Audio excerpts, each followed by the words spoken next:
Okay, I have a motion and a second. All in favor? Aye. Motion carries. Next item on the agenda is for the Board of Zoning Appeals. We will be looking at item Z2023-19, variance to Articles 5.7B3 and 5.4 or 6.4D3 of the adopted zoning regulations regarding a setback variance for a detached accessory structure garage located at 3306 North Ridgecrest Road. And at this time, we will call on staff for a report. Thank you, Mr. Chairman and board members. This is a variance request for a detached structure. Back on August 21st, Mr. Fletcher applied for a setback variance for his property that's located at 3306 North Ridgecrest Road. The variance is needed to allow construction to begin on a detached garage. The proposal is a 14 by 24 or 336 square foot detached, which is designed and constructed by Karst Garages Incorporated out of Andover, Kansas. And speaking of that, staff is in the process of getting copies of the site plan. And so once I have that available, I'll pass that out to everybody and then we can look at that in a little more detail. The property is currently platted part of the Lakeside 2 Second Edition. The lot size is 90.3 by 120 feet, which puts the property at 10,836 square feet. The property consists of a single-family residence at 1,232 square feet that has an attached garage at 528 square feet. The plat also shows that there's a dedicated 30-foot utility easement that runs north and south across the rear yard. The code citations that will apply are Article 6.4D2 out of the R1 single-family residential zoning, particularly under the bulk regulations, minimum setback for the side yard is 6 feet, as well as the Article 05.7B3, the accessory uses and structures. And this is the provision that has that states that there needs to be no less than a 10-foot separation from the principal structure to the detached, or 5 feet from another accessory. Now, with the variance, there are specific findings of fact that need to be proven, and there are 5 specific provisions that need to be met. And one is a uniqueness to the property in question. The need for a variance must be caused by a condition that's unique to the property and not shared by other properties. Some examples would be an undersized lot, a uniquely shaped lot, lots that have a unusual slope or topography, or the need to protect an existing improvement or trees, and easements or unusually large street right-of-ways. The applicant's property is unique to some degree in regard to the lot square footage. Mr. Fletcher's lot is somewhat smaller than most of the other lots on the block. So it's minor, but it is an effect. Next is the effect on neighboring properties, and that it should not have any adverse effect. And some of these would be the restricting the flow of air or blocking sunlight, causing increased drainage or stormwater runoff onto neighboring property, detracting from the appearance of the neighborhood, becoming an eyesore, reducing the property values of the neighbors, or increasing the risk of fire spread. As with any building addition, there's always the risk of causing an increase in stormwater runoff and potentially draining onto neighboring properties. However, this project will include a guttering system with downspouts, which will direct the water away from the property or structure. The other perceived risk is the fire spread, and the proposed garage will be closer than the prescribed 10-foot separation from the house. So that will be something that we will need to take into consideration. As far as unnecessary hardship, the applicant must demonstrate that not granting the variance will cause an unnecessary hardship by denying him reasonable or beneficial use of his property.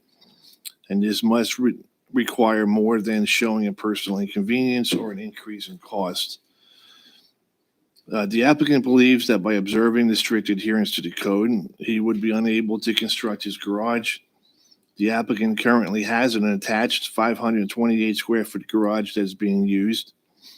In addition, even though the property is slightly smaller than most other lots on the neighborhood, the lot still exceeds the prescribed minimum per the zoning code.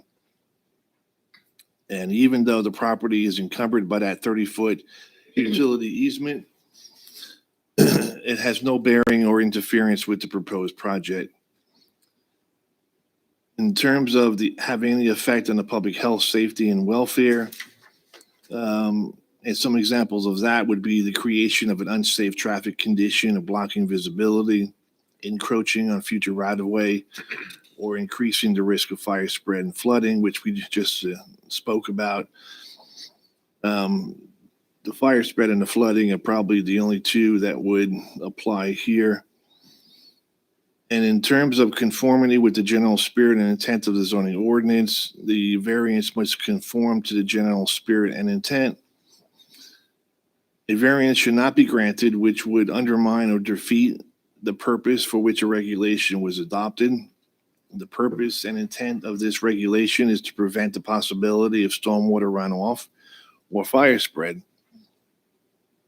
These regulations are designed to enhance good aesthetics and to prevent unsightly and chaotic development that may have a blighting influence upon the community.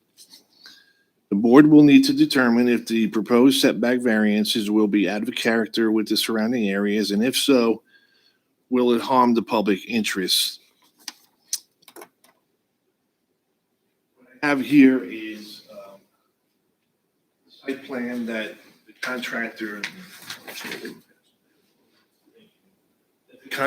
had prepared, and I just got that this morning.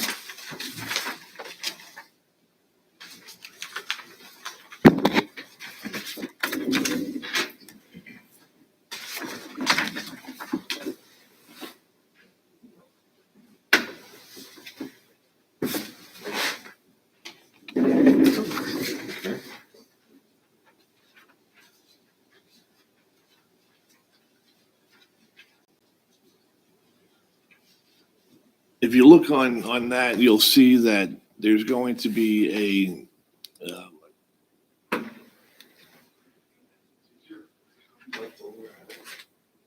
There an extra one down there, Dave?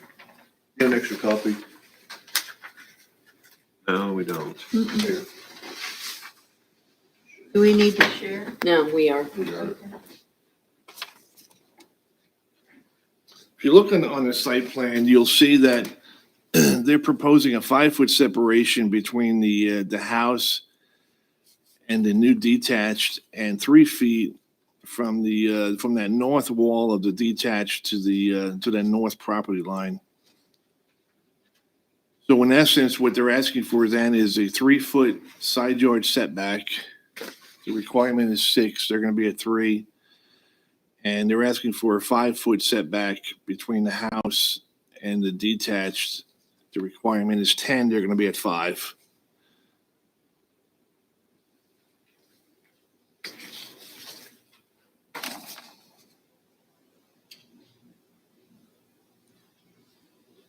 In your packet, I've included a few maps and exhibits that kind of show the location of the garage.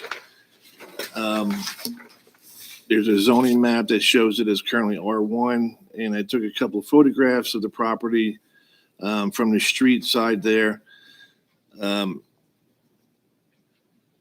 Looking at the approximate location where the garage is going to go, to kind of give you a little reference as to what we're dealing with. And then the other items attached to it are the application, proof of permit, and I also included a copy of the plat, which I highlighted the lot as well as the prescribed setbacks and easements. use that as a reference as well. With that, I'll turn it back to the board, and I'll be happy to answer any questions.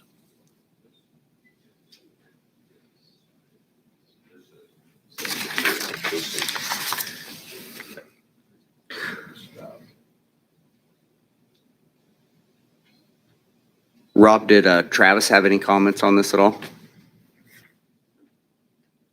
Did speak with Travis. Travis is our building inspector, and he did not have any concerns. The only question or discussion that we had was that distance between the house and then the garage.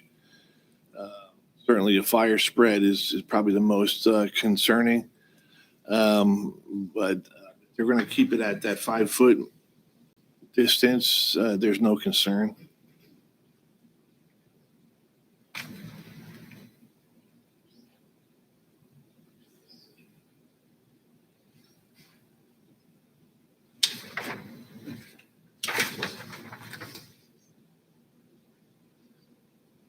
And then it's got this road that dead ends right there. So, but we don't have to consider this a corner lot, basically, right? With corner setbacks on each one. It is considered a corner lot. Okay.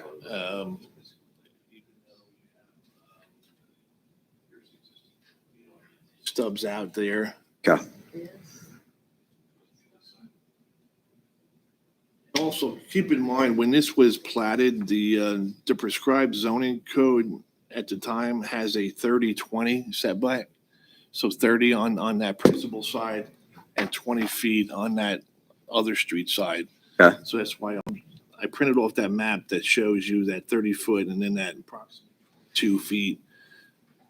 30 foot from that Ridgecrest side, is what Correct. you're saying. Okay. Yes.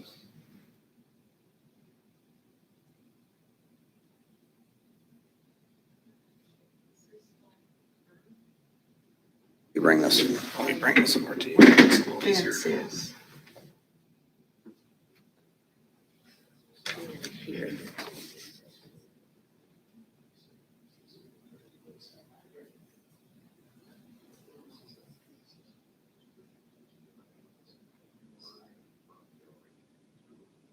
Check over here. Look at the roof line. This is that. Yes. So That's is this here? Wait a minute. This is his house. It's gonna sit.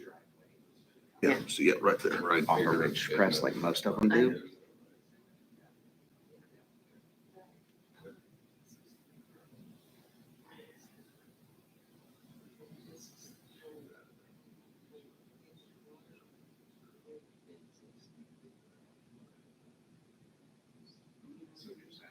So Rob, you know, kind of structure wise, Connie's asking like from the edge of curb, you know, Curb to the edge of the garage, how many feet is it? That I don't, Yeah. well, that I don't Not know. 3 feet though. bigger than 3 It's feet. more than 3 feet Yeah. to the curb. Yeah. Because here's your curb. If you want, I can open the public hearing. We can get Mr. Fletcher up here There's and we your can. dirt. Wanna do that? Why don't we go ahead and open the public hearing? And that way, Mr. Fletcher can come up. We can ask him some questions on this and Rob at the same time. So at this time, I'll open the public hearing. So Curtis, if you want to come up, you just need to say your name and your address and we'll ask you a few questions. You can just come to the podium there.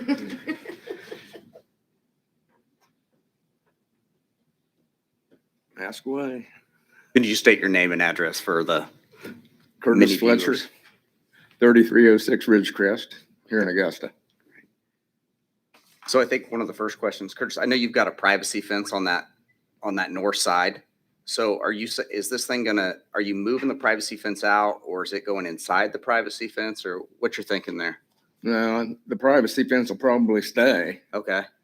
Yeah, it'll be inside the fence. It'll be inside the fence. Okay. Uh-huh. And- Garage will be inside the fence.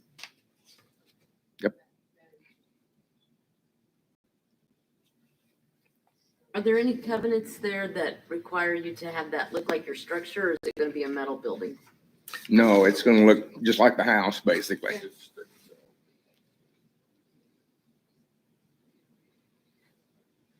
And Curtis, that area that dead ends right there, where it's kind of got that little dirt trail and there's a sign right there. What is right there? What does that say? You know, like where it's going beyond your property to the east? Oh, that's Mr. Begley's property behind me. Okay, And he eventually said he's gonna put a house, personal house up there on the hill. okay, He just wanted to open that up, gotcha. Okay. get that in there where he can get access to his property, so. But at this point, it isn't open, is it? Hmm? At this point, it's not opened up there, is it?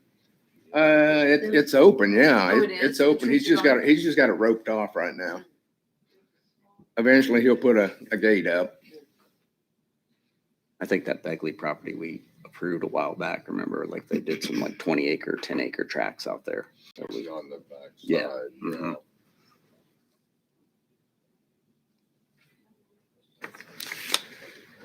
Any other questions for Mr. Fletcher?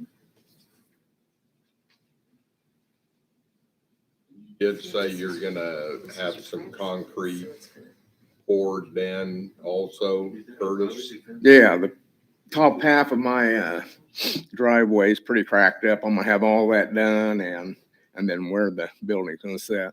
It will all be concreted back to your new Uh-huh. garage then, okay? So you're gonna take the west side of the fence down and that's where the entrance will be into the garage, right? Right, right.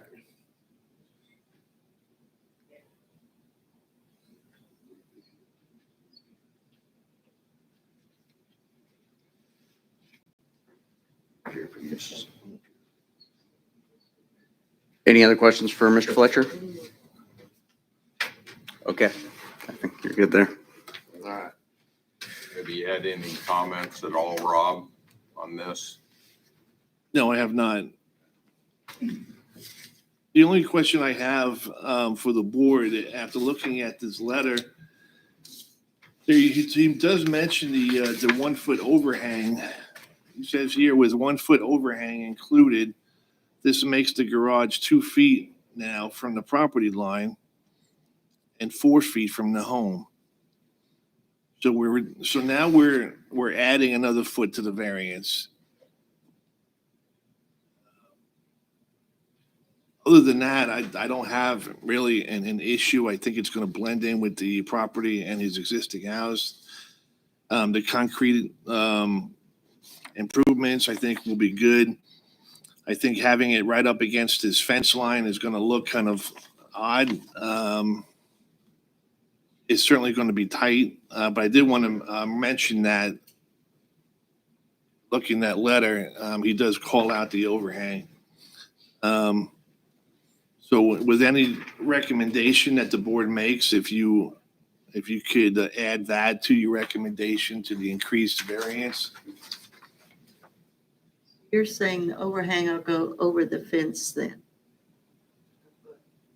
No, I think the overhang is going to force the garage over more.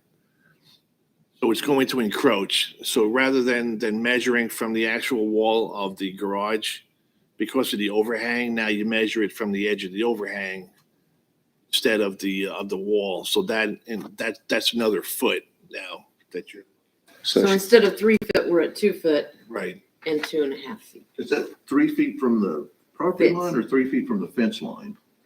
Well, that's the other thing. I don't have a survey. All I'm going by is his site plan here, which he shows 3 feet from the edge of that wall to that line, which he indicates as the property line. So I have to take it at face value. I wasn't able to The get a fence survey. isn't that fence, it's more than 3 feet from the property line, right? Yeah, It looks like it's inside. It looks I don't like a good understand how 5 or how's the 6 pro- feet. I wonder if he's referring to like his Fence line? footage is with the setbacks. I don't know because yeah, I mean, your fence is, I mean, what would you say Inside. approximately your fence is from the edge of your curb? What, 15, 20 feet, probably somewhere in there? I think that fence of mine is running on the property line. That's what it looks like. The fence is actually on the property line. But the garage is in the fence, correct? You're not taking the fence down. The garage will be in the fenced area. Right up there on the north side. Yes. That'll stay. I mean, Okay. Yeah. it can be I I've don't, got access to the backyard right behind where the shed or the garage is gonna be, that I was wanting to keep in the fence. Cause I go back there and alter back and rocks. it doesn't make a difference to me if it's in the fence. I just want to know that you're not going farther north beyond the fence. Oh, with the garage? No. No, it will not be.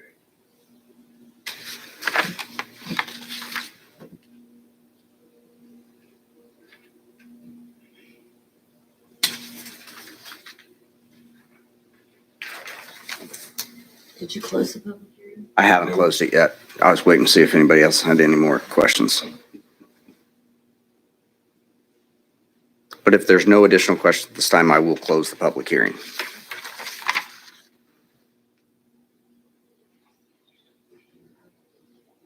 I know, I mean, No. I didn't. goodness gracious. She's got places to be. So you need a motion that includes the, Right, which would be 4 feet, a 4-foot variance to the side yard and a 6-foot variance for the separation from the house. okay. I'll make a motion. Approve Z 2023-19.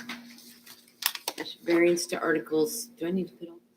5.7D3 and 6.4D3 of the adopted zoning regulations regarding the setback variance for detached accessory structure garage located at 3306 North Ridgecrest Road with the inclusion of new setback of the overhang of 2 feet from the property line and 3 feet from the home. Is that how you look at it? Yeah, which And would, was it 4 foot? which would be a Okay, 2 feet 4-foot. from the garage, from the property line, and 4 feet from the home. Right. No, 6 feet from the home. Not what this thing That's says. what- It says 4 foot. With the overhang, the foot overhang, instead of being 5 foot, it'd be 4 4 foot. Right, he's saying that he would be 4 feet, he would be 4-foot separation, which would equate to a 6-foot variance. Okay, Okay. okay. Is the way I'm looking at it, because Oh, Okay. okay. So with those changes, Yes, Sound pretty good. I'll second it. Okay, I have a motion and a second. All in favor? Aye. Motion carries. Rob, this doesn't have to go to city council at all, does it, no, since we Mr. meet us? Fletcher, you're good to go. When you're ready to submit your plans, submit that to the building inspector.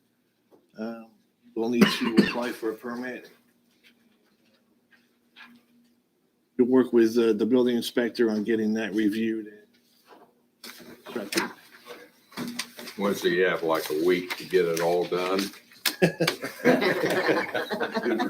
well, he's gonna have some rain delays in there. I think you've been waiting long enough.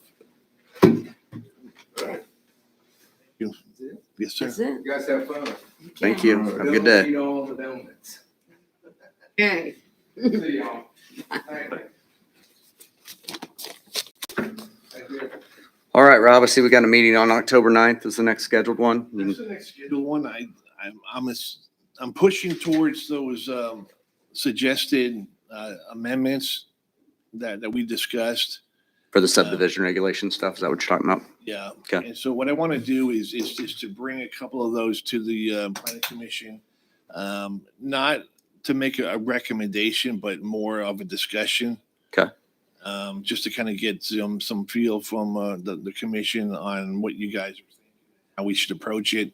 Then after that, I don't want to waste any time. Then at the next meeting, we'll go ahead and present it as a formal item and get that recommendation to the city council. But in terms of projects, the only active one that we have right now is the Rockies, which is that multifamily development going in at the corner of Williams and Custer. Staff did finish our review, the first review of their preliminary plat and their drainage plan. And so we sent those comments back to the developer. We're waiting now for them to make the changes. So that will be coming before you at some point. Just an update, the Take 5 Express Car Wash is moving along. They did have run into a couple of hiccups along the way, but they were able to resolve those, and so they're moving along. The Great Plains RV on Walnut. Yep. If you guys can remember, that's been going on for some time, but looks like they finally have gone vertical, and they gotten there. They're building up. I think they're finishing up on some of the accessory items that needed to be done. I know they still need to put up a 2-post railing or fence around the property, kind of touch up like that. So they should be wrapping up on that within the next couple of weeks. And that's it right now.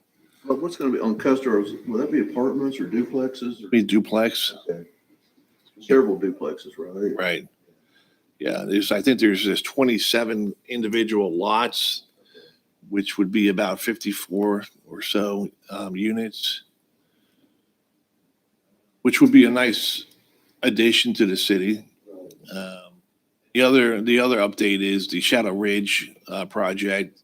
They're finally starting to break ground there, if you had a chance to drive by. And so, because this is part of the tax credit development, one of the stipulations was that they had to have at least one house built and available by the end of this year. And so obviously they're crunching time. So it's good to see that they finally moved some dirt. That equipment over there. Yeah. So expect some activity over there until the end of the year. Yeah. Hopefully they kind of keep that ball rolling and kind of keep those houses coming in. Okay. Wow, that's. That's all I have right now, Nick. All right. Yeah, unless you guys have any questions for Rob, I'll entertain a motion for adjourn. I'll make a motion to adjourn. Second. Okay, I have a motion and a second. All in favor? All right. All right, we're adjourned.